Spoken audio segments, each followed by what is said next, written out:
शांति। 13 मई 2025 की मुरली से विशेष पॉइंट। पहला पॉइंट है, मीठे बच्चे, अनेक देहधारियों से प्रीत निकाल। एक विदेही बाप को याद करो तो तुम्हारे सब अंग शीतल हो जाएंगे। अर्थात इस संसार में जितनी भी आत्माएं हैं, उन सभी आत्माओं से जो हमारा ममत्व है, उस ममत्व को हटा करके हमें अपना एक सुंदर संबंध केवल निराकार परमात्मा के साथ जोड़ना है।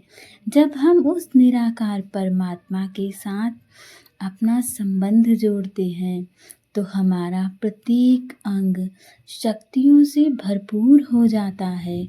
हम संपूर्ण रूप से शीतल हो जाते हैं। जैसे परमात्मा प्रेम का सागर है, वैसे हम भी जब उससे कनेक्शन जोड़ते हैं तो हम भी प्रेम से भर जाते हैं। जैसे परमात्मा शक्तियों का सागर है, तो जब हम उसको याद करते हैं तो हम भी शक्तिशाली बन जाते हैं। अभी तक हम कहते आ रहे थे कि बाबा हमारे अंदर तो कोई शक्ति ही नहीं है, हम तो आप जैसे हैं ही नहीं। परंतु जब हम परमात्मा को उसी रूप में याद करते हैं तो हम भी वैसे ही बन जाते हैं। इसीलिए बाबा कहते हैं कि बच्चे, इस संसार की आत्माओं से मोह निकालकर मुझ निराकार परमात्मा से अपने सर्व संबंध जोड़ लो। और बाबा से सर्व संबंध जोड़ने के एक ये भी बहुत बड़े फायदे हैं कि आप जिस रूप में भी परमात्मा के साथ संबंध जोड़ते हो, परमात्मा उसी रूप में जब भी आपको आवश्यकता होती है तो मदद करता है, आपके संग संग चलता है, आपकी हर जगह इज्जत बना के रखता है, आपका हर जगह ख्याल रखता है। इसीलिए बाबा से अपना सर्व संबंध जोड़ लो। अगला पॉइंट है, बाप को अपनी पढ़ाई का जलवा दिखाना है। भारत को स्वर्ग बनाने के धंधे में लग जाना है। पहले अपनी उन्नति का ख्याल करना है, छीरखंड होकर रहना है। अर्थात हमें बाबा से संपूर्ण रूप से पढ़ाई पढ़नी है। बाबा हमें जो जो पढ़ाई पढ़ा रहे हैं, वो पढ़ाई पढ़ करके बाबा जैसा हमें बनाने आया है वैसा ही बनना है, जैसा बाबा बनाने आया है। जब हम वैसा बन जाएंगे तभी तो बाबा हमें देवी देवता बना करके जलवा दिखाएगा। बाबा हम सब आत्माओं को देवी देवता ही तो बनाने आया है, तो हमें उसका प्रत्यक्ष मूर्त बन के दिखाना होगा। हमें भारत को स्वर्ग बनाना है और हमारा संपूर्ण रूप से यही उत्तरदायित्व है कि हम भारत को स्वर्ग बनाएं, परम पवित्र भूमि बनाएं। हम बच्चों का उत्तरदायित्व है क्योंकि हमें बाबा का ज्ञान मिला है पहले, लेकिन उसमें आपको अपनी उन्नति करनी होगी। जब तक आप अपनी उन्नति नहीं करोगे, आप अपने कार्यभार से परमात्मा की प्रत्यक्षता का अनुभव नहीं करवाओगे, तब तक कोई भी आत्मा आपकी बातों को स्वीकार नहीं करेगी। वो आपके जीवन के परिवर्तन को देखकर, आपकी प्रगति को देख करके ही विश्वास में आएगी कि सच में बाबा का ज्ञान बहुत कल्याणकारी है। और जब सामने वाली आत्मा को भरोसा होगा तो वो भी आत्मा अपना जीवन बहुत सुंदर बनाएगी, उसका भी भाग्य अच्छा बनेगा।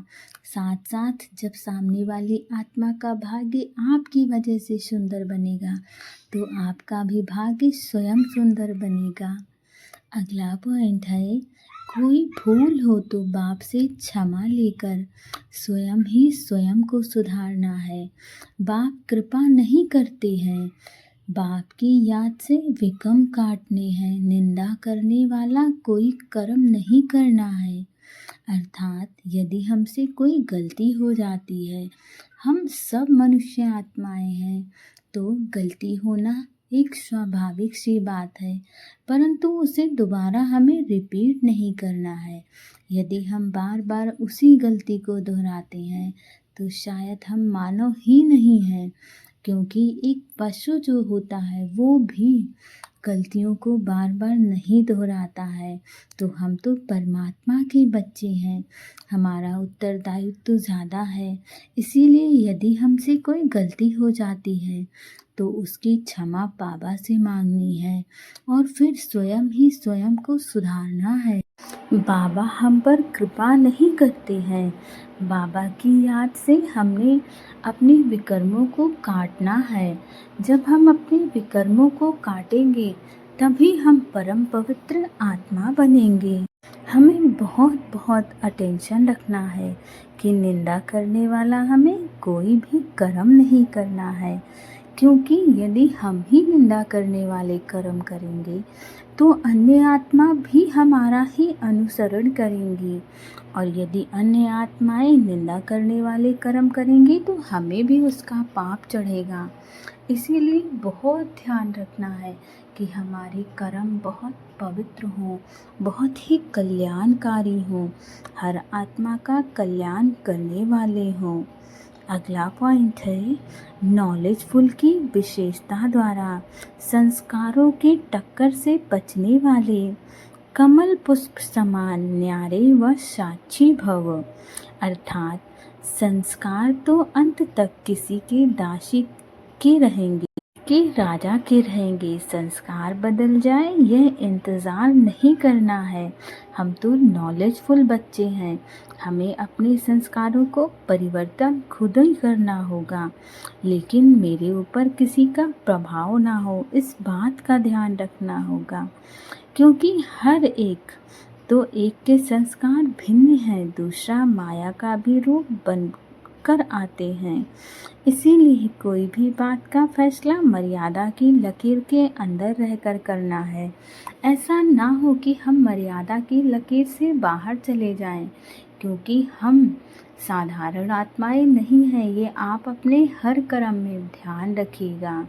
यदि आप साधारण आत्माएं नहीं हैं तो आप साधारण कर्म भी नहीं कर सकते हैं। आपके कर्मों को इस संसार की हर आत्मा देख रही है, तो आप विशेष हैं, और आप यदि विशेष हैं तो ऐसा कोई कर्म नहीं करिएगा जिससे बाबा की प्रत्यक्षता का मार्ग धूमिल हो। भिन्न भिन्न संस्कार होते हुए भी टक्कर ना हो, इसके लिए नॉलेजफुल बनकर कमल फूल समान न्यारे व साक्षी रहो। हर आत्मा को आप स्वीकार करना सीखिए। ऐसा ना हो कि हर आत्मा की आप केवल कमियां ही देखते रह जाइए। यदि हम हर आत्मा की कमियां देख रहे हैं तो हम भी विशेष आत्मा नहीं हैं, और यदि हम हर आत्मा की कमियां देख रहे हैं तो उसकी कमियां धीरे धीरे हमारे अंदर भी इमर्ज होने लगेंगी। तो क्या हम चाहते हैं कि वो कमियां हमारे अंदर भी आए? नहीं चाहते हैं।